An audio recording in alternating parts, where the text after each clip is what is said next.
Let us start off with the hair. I've already straightened my hair. I showed a quick little tidbit over on my TikTok on how I usually straighten my hair from blow drying products I use, all that good stuff. I'm gonna put some curls in it, put a little bit of oil or a little bit more serum on the bottom ends. Low-key, I'm nervous because every time I use my wand curler, I always burn myself and it leaves like a horrible like gash, burn mark on my body. The color on my hair has grown out so much, but I hope that the extensions that I got for the wedding still match. I don't know, we'll see. I'm just gonna put a little bit of extensions just to get a little bit of volume. I literally have not touched these since the wedding day. So I don't know, I think maybe. I just won't bring it up too high up. I am turning 29 and I have to say, I don't know, you know, every birthday people ask you like, how do you feel? Like every year, like I got that same question when I turned 21, 22, 23, all the way up to now. And I feel like, am I supposed to feel different? Because I feel just about the same. I feel like every year feels the same, but it's one of those things where it's like your birthday is not gonna mark the feeling of feeling different. But what's actually gonna feel different is like, it's like a slow progression of change, you know? I definitely feel very different from how I felt when I was 23, obviously 24, even 27. Like 27 felt like such an existential year. Like it felt so do or die, like, oh my God, I'm so close to 30. I felt more do or die when I was turning 27 than I do this year. To be honest with you guys, I am so ready to turn 30. Like, it just feels like 30 feels like this looming pressure. Like you're supposed to have something done. Like, you know, when you have a due date or like you have a big exam and you've been studying for this exam forever. And then you're just like, oh, I just want to freaking take the exam and just tell me if I've passed or failed. Like that's what 30 feels like. I don't know. I think there's like this weird pressure to be on the Forbes 30 under 30 list or to make your first million by 30. And I'm like, God, if it's gonna happen, happen already. Like I'm so sick of worrying about something that I don't really know if it's gonna happen or not. All right, guys.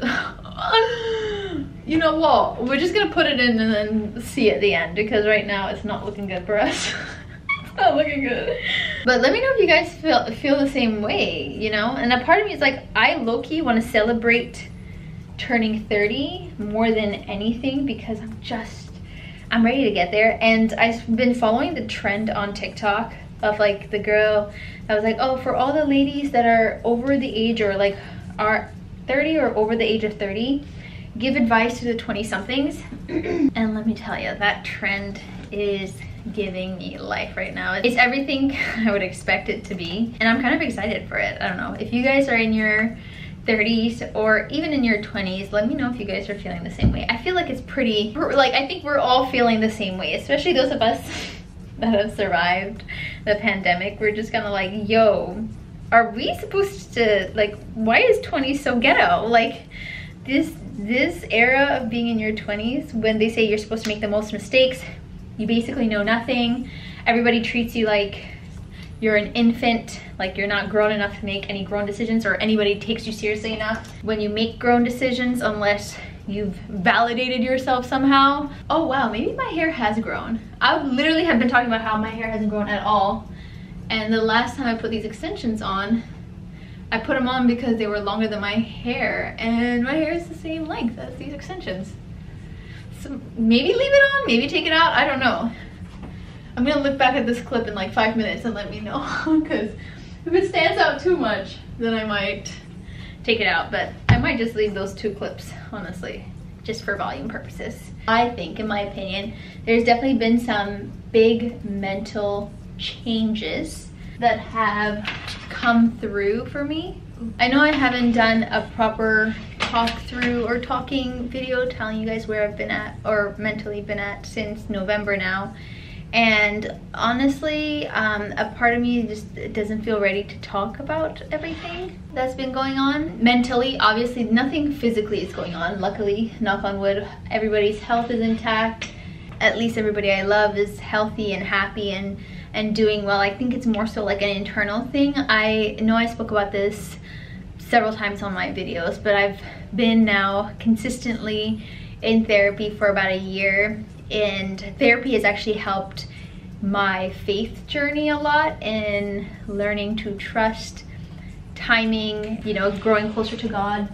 And because of that, I think there's definitely been a lot of things that, and I'm still kind of talking about it vaguely, but one of the things, oh no, something that has truly shifted for me is conviction. I don't know if you guys can relate to that, but I have been feeling such heavy conviction on certain things that I'm like, I probably can't do that anymore, or it's probably time for me to grow up and no longer indulge in certain things that I've been indulging in if I want to see proper change in my life. And one of those things is also to be more financially disciplined, being better about budgeting, smarter about budgeting, which honestly sounds like probably the worst thing ever for me because I'm like, why do I need a budget? Why can't I just live my life on the paycheck that I get? But obviously when you're married, you realize you're not just living for yourself. And I think that's why that this has definitely been one of the big shifts for me, is realizing, oh wait, like I can't just live for myself. I have to live for future offspring. And yes, I make enough money to go on vacation, and if I wanted to I could, but it's one of those things where it's like, yeah, you can go on vacation, or you could do things that will set you up for 10 years from now, and maybe possibly even set your family up. And like, you can start planning for those things now. And I'll tell you what, these are not things or thoughts that I have ever thought about. I'm like, what? It felt a little bit too grown up a little bit, you know? And I think Miles is definitely someone who has such great financial discipline. It's actually ridiculous how disciplined he is with his finances, that I'm like, maybe I could be working on this part of my life too. And it's just kind of forcing me to not be so selfish with my finances, that it's not just gratifying me, but there's a possibility or a world in which I could be a blessing to my future children, to family members in need, you know, philanthropies, tithing. Like, there's so many more things that you can do if you're smart about things like that and you're not just living for yourself. And I definitely believe that going to Ethiopia has opened my eyes a lot and made me realize, wow, I've really just been living for myself. Like, I really am so selfish in the way that I think about my finances, because even though it's like my finances, but in actuality, like, it is such a gift to have a job in this market, to have a job that is so accommodating, for me to be able to work from home, for me to be able to work from home in Hawaii, like all of these things, you know, that I'm like, I know are such blessings. I'm using them only to bless myself. And it does not feel gratifying, and you almost low-key take it for granted and start complaining about the very things which I think is normal that you pray for. And I really want to come out of that habit. So that is the goal for this next year, and this next year is to really set myself up for my 30s and this next chapter in life. But it's definitely a conviction. It's definitely something that I'm like, that I've been not just thinking about, but I feel like sometimes you think about things and you're like, nah, I'm just being mean to myself. Treat yourself, you know? I will have to say that this is really good, and this is a free gift from Starbucks for my birthday. For those of you that don't know and are new here, I have a very peculiar way of putting on my makeup that might not be everybody's cup of tea, but it really works for me. I hate having super cakey makeup, so this is just what helps me kind of get a full coverage makeup without having to put pounds of makeup on my face. The concealer I use is the Kosas concealer, and I'm going to talk through the makeup products that I use because I know I don't do that too often, and I don't do get ready with me's too often either. And I just hit up a little bit of my problem areas, and I have this actually really dark foundation from Beauty Counter. It's really lightweight, and I like to use that as my contour, like a bronzer situation. You guys can see it's much darker, so I'll just use it and dab it into where I would normally put my contour. Yeah, I feel like 28 has actually been a year of a lot of self-reflection and being just so honest with myself. You don't realize how not honest you are with yourself, like how much we almost lie to ourselves to cope with our, what's the word, insecurities, inequities, things where we're we know we're not doing well in, and because we don't want to tell ourselves we actually suck at a certain thing, we will lie to ourselves and blame things on other people. For example, I had cut off quite a few friends that I feel like probably didn't need to be cut off because I did not want to face the fact that I have a boundary setting issue. I think about that a lot now, where 15 minutes of a hard conversation, also my lack of conflict. Like, I was very conflict averse. I did not want to have conflict with anybody. So even if somebody hurt my feelings or I didn't like someone, I just would not talk to them ever again. Like, I'll just make an excuse and never talk to you again. As opposed to having a 15-20 minute hard conversation with someone and just getting over it, and you still get to have that person in your life. That, I think, is something for me that I just kept telling myself, like, they're the problem. They're the one that said the thing or did the thing that pissed me off, and that's why they no longer get to be in my life.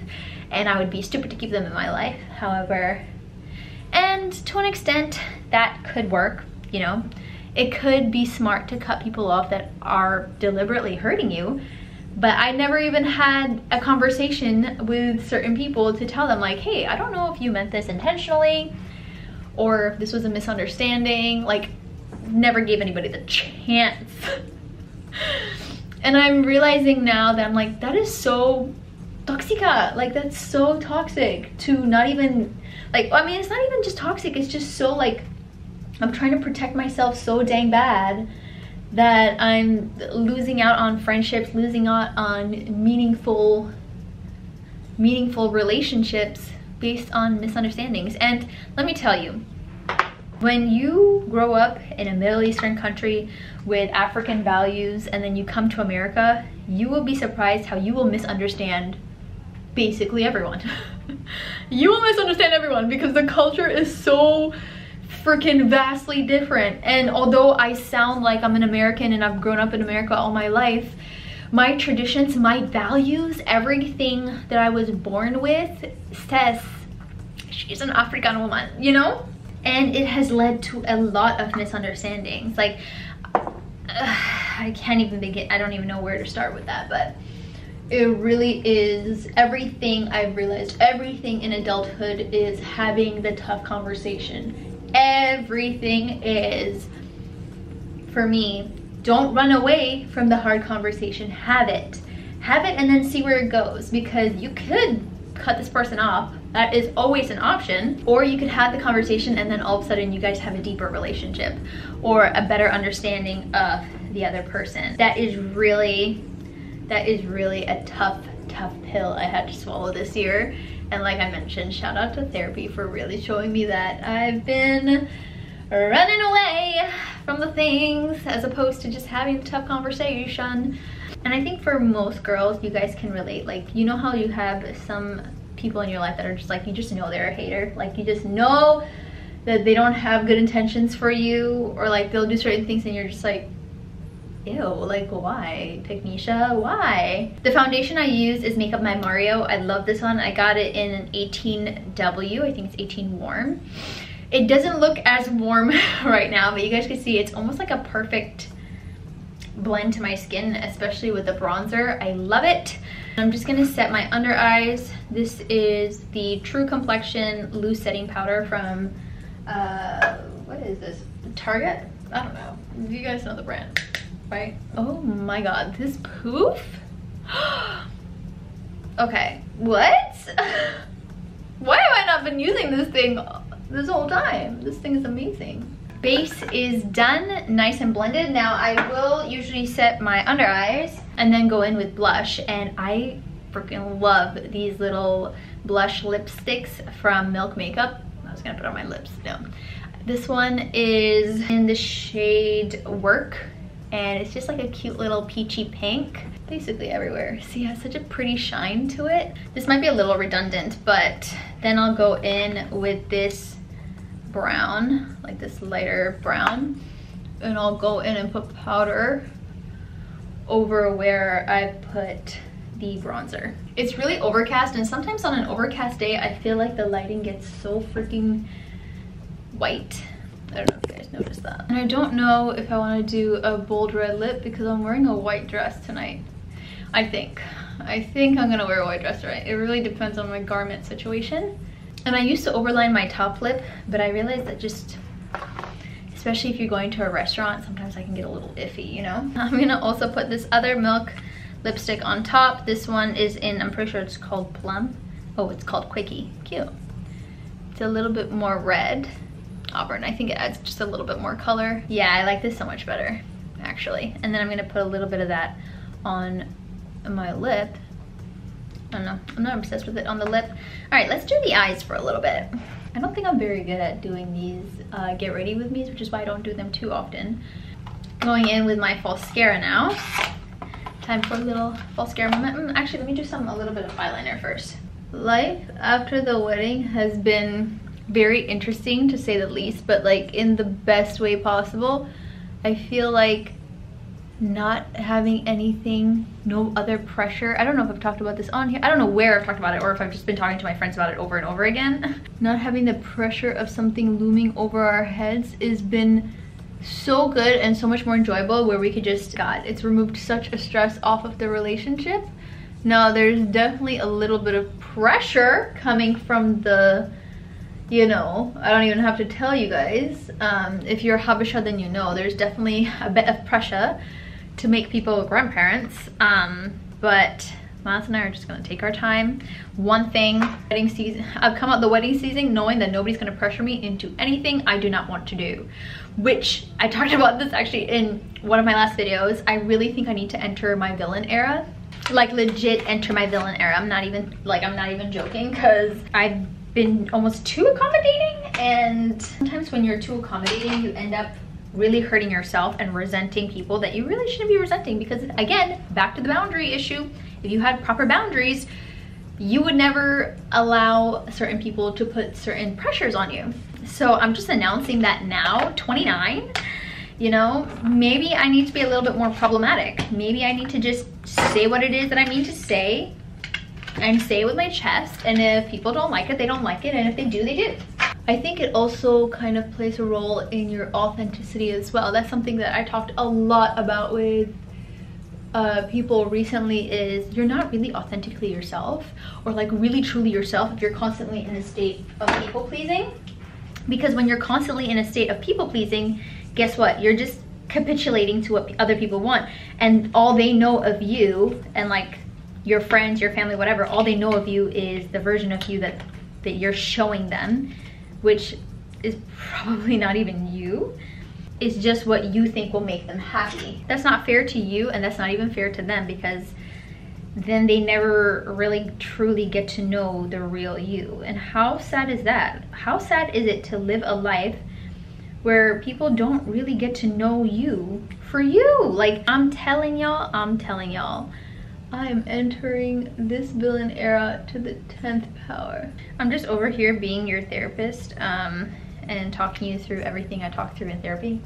But this is growth, you know? And the girlies that have been watching me for a while, I feel like you guys are here for the growth. And as I enter this next phase in life, if you guys choose to stick around, then I want you guys to see the growth that I'm you know, entering into, and be proud of me, and knowing the true authentic version of me, and not me holding back because I'm, you know, I'm afraid of being too much or being too little or whatever the case is. Like, I don't want that fear to be looming over my head and then stop me from being the authentic version of myself with you guys, or even with my friendships here, you know? That's the version we're getting this year. We're getting Haywan unadulterated, Haywan a little bit unhinged. Oh shit, why do I keep dropping it? And I hope you guys are here for the ride. But looping back and finishing off the life update version, yeah, life after the wedding has been amazing. It's been relaxing. It's given me time to work on things that I actually care about. I think I've told you guys about the whole mentorship thing. I'm hoping to kick that off soon. I do not remember this being so hard. Outside of that, I don't know if I've mentioned, I signed up for a 10K with a friend of mine who is full gung-ho runner girly, and since I've been trying to get into running this year, she was telling me like, girl, just do the full-on, do a 10K, possibly the marathon. I'm not doing the marathon, girl. At least not this year. I feel like to do a marathon, you gotta actually like running. I definitely don't like running, so I'm not there yet. However, I am enjoying training for something, like having a purpose for my running. So I'm doing that in March, which is super exciting, a little nerve-wracking. Definitely the longest run I've ever done or signed up for, so we'll see how it goes. I had to do my lashes off camera, but I just have to say, I just tried this, the Kosas lip oil, the wet lip oil in Unbuttoned. Wow, so freaking amazing. I just literally put it on top of the lip combo I already had. My neighbor is literally watching me do this. It's so funny. I'm obsessed. I'm obsessed. Wow. Okay, let me get my hair and my outfit together and I'll catch you guys once I'm all ready. We're going with this white bag. Again, compliments to the chef, Miles. We're really just giving him free reign today. I think this is the outfit. These are the earrings. Ooh, the perfume for the day. We're going with, it's giving black opium. It's a black opium kind of night. I'm feeling opium. Yeah. So, this is the little birthday outfit. Very cute, very sexy, very nice. I like it. It's giving grown. It's giving 29. It is. It's actually giving 30. Oh. Well, it got changed. I'm walking with God, I don't need a drink. The devil be talking, I don't entertain. I'm walking in faith, I'm so on my seat. I did it in faith, I gave it to God, and he made it great. Put me in good soil and took out the snakes. God, I do great at this rate. I'm finna good and I'm done hacking fake. Had to step out the crib, I'm done being late. I'm finna walk in the work, don't need drinks.